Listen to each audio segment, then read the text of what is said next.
I did not mention it in the video. However, let me add this little added portion to the video. It probably will be at the end, if not at the beginning.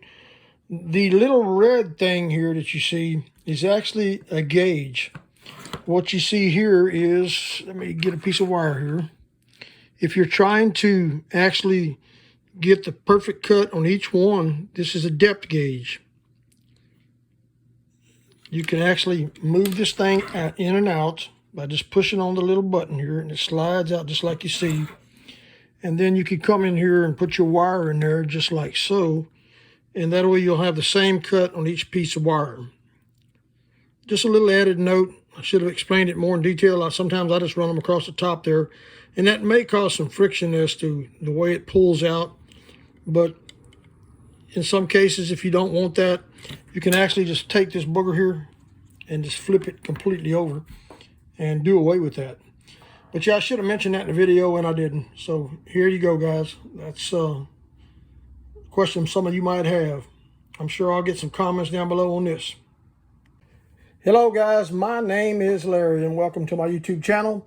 Today, we're going to go over a automatic wire stripper, its operations, and what it's normally used for. This is actually a wire stripper, a crimper, it's a cutter, all in one, as you see here. Multi-use tool. It's an SEDY. I'm pretty sure that it's made in China. Pretty much everything we got in the U.S. is made in China nowadays. It's really pretty tough to find people to work in this industry nowadays. It's got a wire cutter, as you see right here. You've got your crimper right here for your red, your blue, and your yellow butt connectors that are insulated, such as these here. We'll see how that works out later on. And then you've got this section right here. These are your non-insulated connectors. In other words, it'll be a connector like this, but it'll no insulation on it. It will be bare. So these are designed to go in there. You could actually use these possibly on something like your maybe your, what do you call them, those things, chingamadetas? On solar panels, your MC4 connectors. That would probably work pretty good in there. They're not designed for that, but you can make them work for that if you didn't have anything else. Again, these are for your insulated connectors, non-insulated. It's got sizes all here. There's your non-insulated, there's your insulated crimper there for there. And these are your other sizes. Pretty cool little tool. I've had different brands before. I've never had the SEDY, the CD. Now, I really like the design it has up here. As you see, when you crimp down on the pliers, the left side actually hangs onto the wire itself, and this side here grabs it and pulls it away, and then it releases it. Now, this knob right here is for adjusting. Say, for instance, you're crimping the wire down, or you're cutting a wire like this right here, which is like a telecommunications cable, a real small one. You'll probably have to crank this thing just about all the way down. Now, if you can't understand me very well today, I'll tell you exactly why. I was just left Progreso, Mexico. We're about 15 miles from the border, and I had to go over there to the dentist and get a root canal done, so my speech is kind of slurry, most likely, and the numbness still hasn't worn off, but we'll get through this video. Just bear with me. Again, this knob is to adjust it. Turn it counterclockwise for bigger wire. Turn it clockwise for smaller wire. This little red thing here is to adjust how far out you want to rest the wire on when you're actually cutting or trimming it. Again, these are CDs. You can buy them on probably eBay's where I got these from, but I imagine they're all over the internet. Now let's try a couple of wires here. I don't know where these are set at. We haven't actually taken the time to adjust them yet or even use them. They came to me just like you see right here. I unboxed them out of a plastic bag. This bag was inside that, and these were in there just like that. That's how you're going to get them if you order them from certain companies. Of course, Chinese packaging. Pretty normal, right? And before I get into it any further, we ask that if you get any valuable information or you gain any knowledge from this video, right down below in the bottom right-hand corner of this video, you're going to see a little green box. That's the subscribe button. We also ask that you go down and hit the like and subscribe, along with leave us a comment or two. Believe it or not, comments really, along with the like, subscribe buttons, really get this channel out there where other people can see it. And otherwise, it may not reach people that are looking for something like this. So your help is greatly appreciated. Hit the like, subscribe, and leave a comment down below. I love comments. I don't hardly ever get any. People must not like my videos. But anyhow, I love comments, and I will definitely answer those comments you put down below, positive or negative. Okay, let's try a few wires. Here we go. We got this right here. This is like a 12 gauge, 14 gauge. Set them in the saddle just like that, where the end of that black piece is just about right there. Depending on how far back you want to strip. But for the testing purposes, we're going to try it right there, just like you see it. Now, I like how you see it's gripping it right there. It holds that in place, and then it pulls the wire off the end, just like you see there.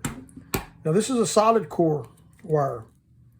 It did a pretty good job. It did bite down into the wire just a little bit right there. But you can make the adjustment on this by backing it out, and we'll try that and see what happens. We're not going to back it out a lot. Let's cut this end off, try it one more time.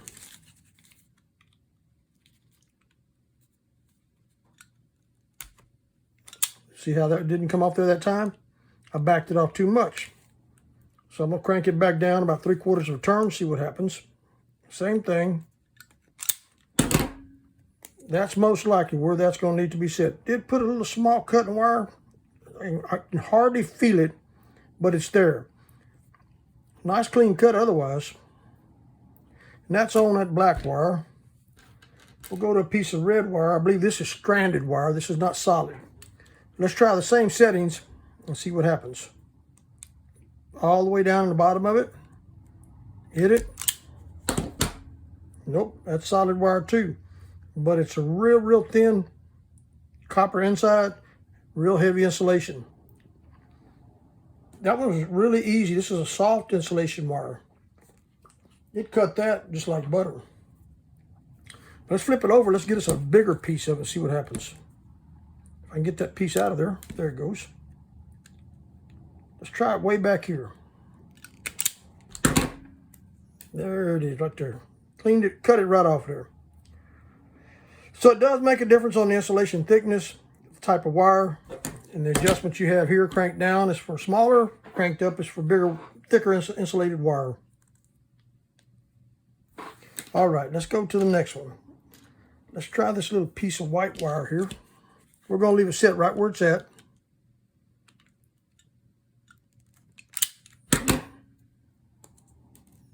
Nice clean cut on that one. It must be set perfect for that.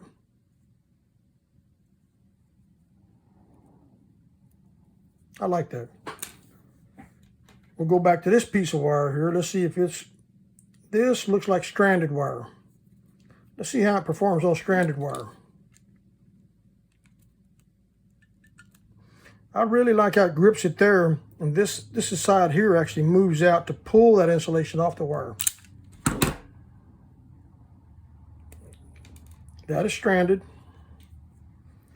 Now, if you look at the stranded wire, and I'll try to get this a little closer, it kind of put a little indentation right there in that copper wire right there.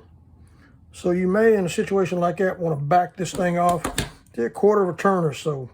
It tells you on there, plus righty-tighty, lefty-loosey, minus is loosey.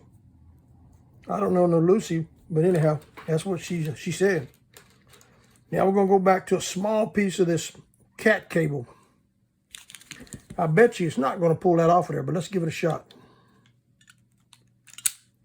It did, but my God, look what happened. It ruffled that side up real bad.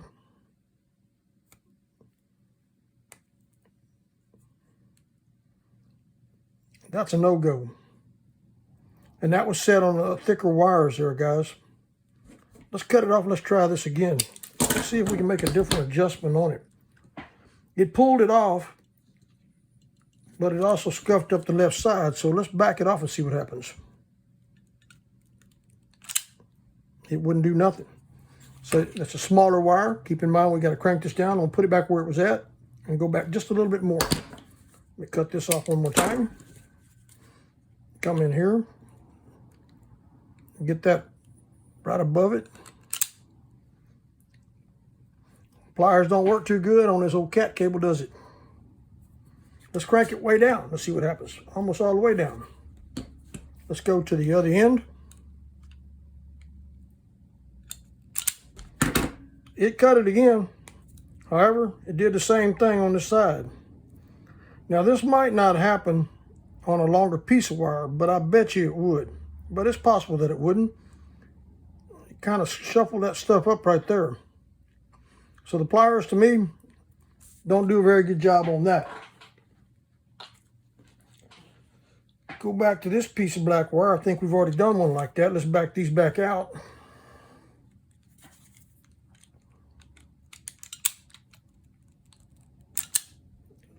Didn't do very well, did it? Let's crank it back down. Go to the other end. It wouldn't even pull it at all. But notice the pliers don't always sit back all the way.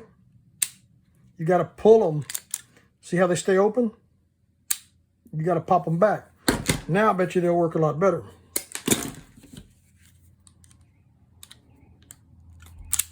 There you go. Learn something new every day, right, guys? The pliers were staying partially, would not go all the way back. They were staying open like that. So it wasn't getting a full pull. So you're going to have to pull on this brand, pop that back, make sure they lock all the way down. Let's try a piece of blue wire. This is probably going to be stranded. I'm not going to change the adjustment. I'm just going to reach in and grab it, go. It was actually too tight. See how it cut into the wires right there? Let's snip this off the end. Pull these all the way back. Adjust this out a little bit. So it's not a one size fits all. You're going to have to adjust according to the wires you're working with. Got them in there? Same thing. It pulls some of the inside wires from the bottom up to the top. Now, if you was pulling a longer piece of wire, this probably would not have happened, and it'd be a nice clean cut there. So we're learning something about adjusting these, right? Let's go back and try this cat cable one more time. Green, let's try a red piece. We're going to leave it where we got it. We're going to pop them back.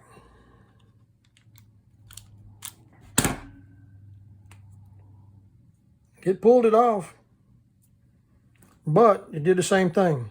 So these pliers working on smaller wires, I don't recommend them. But overall, they do a decent job, just not suitable for what I'm accustomed to using. Now then, we're going to get a butt connector here. We got this red one. It's a 18 to 22 gauge. We're going to stick it down here and see how it crimps it. I got it down in there. It's going to require quite a bit of force to squeeze these, because you notice that the crimper is right in the middle, which they're on most pliers. But we're going to see what it does. Let's get it down in there. We'll get the casing there. Okay. Crimped them very well. Nice crimper. Now let's put a piece of wire in the end of it. It's not all the way in there like it should be. However, it is enough to do the crimp test. Make sure you got the wire down inside there. Squeeze with all the power you got in your old bones. I can't pull it apart, so pretty good crimp there, guys. I don't have any non-insulated connectors, but if that was non-insulated, of course, you would just stick it right down in here and crimp it like that. We're going to put a piece of wire on the end of that, and we're going to see what happens. Of course, you wouldn't want it stripped back that far. Let's turn this around. Let's get it down there in this one right here, and let's see what happens.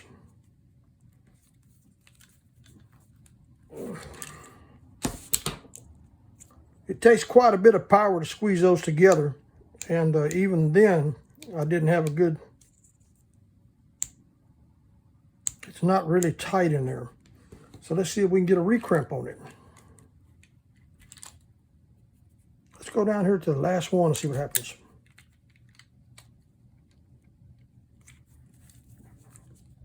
See what happens?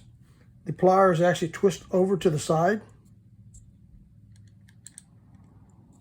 And it doesn't get a direct pull. It kind of kicks it off to the side.